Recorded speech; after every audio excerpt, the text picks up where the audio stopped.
L'homme ne vivra pas de pain seulement, mais de toute parole qui sort de la bouche de Dieu. Voici votre moment de méditation quotidienne.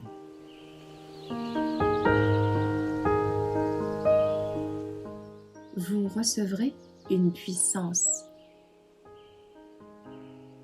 Une maison purifiée, le 17 février.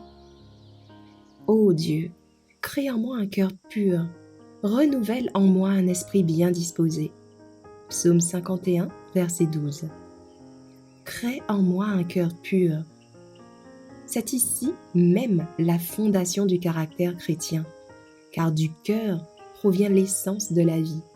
Si tous, pasteurs et membres, s'assuraient que leur cœur est en ordre avec Dieu, nous assisterions à de bien plus grands résultats du travail effectué. Plus votre tâche comporte de responsabilité et d'importance, plus la nécessité s'accroît d'avoir des cœurs purifiés.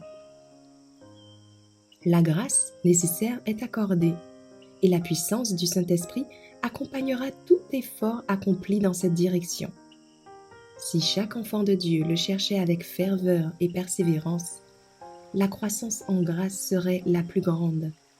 Les dissensions cesseraient, les croyants ne formeraient qu'un cœur et qu'une pensée, et l'amour et la pureté prévaudraient dans l'Église. En contemplant, nous serons transformés. Plus vous contemplerez le caractère du Christ, plus vous serez rendu semblable à son image. Venez à Jésus tel que vous êtes, et il vous recevra et mettra sur vos lèvres un chant nouveau à la louange de Dieu. Ne me rejette pas loin de ta face, ne me retire pas ton Saint-Esprit. Psaume 51, verset 11.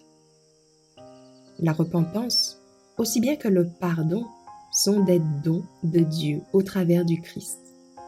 C'est par l'influence du Saint-Esprit que nous sommes convaincus de péché et sentons notre besoin de pardon. Personne, sinon celui qui est contrit, ne reçoit le pardon. Mais c'est la grâce du Seigneur qui amène le cœur à la repentance.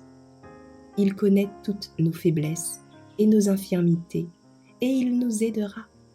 Il écoutera la prière de la foi, mais la sincérité de la prière ne peut se trouver que par nos efforts à nous mettre en harmonie avec la grande norme morale qui testera le caractère de tout homme. Nous avons besoin d'ouvrir nos cœurs à l'influence de l'Esprit et d'expérimenter sa puissance transformatrice. La raison pour laquelle vous ne recevez pas davantage de l'aide salvifique de Dieu réside dans le fait que la voie de communication entre le ciel et vos propres âmes est bouchée par la mondanité, l'amour de l'apparence et la soif de suprématie. Tandis que certains se conforment toujours davantage aux coutumes et aux maximes du monde, nous devrions modeler nos vies d'après l'exemple divin. Et notre Dieu fidèle à son alliance restaurera en nous les joies de son salut et nous soutiendra de son esprit de liberté.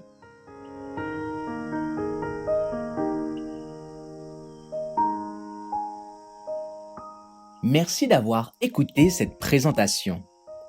Assurez-vous de nous rejoindre demain pour votre moment de méditation quotidienne avec lereste.org.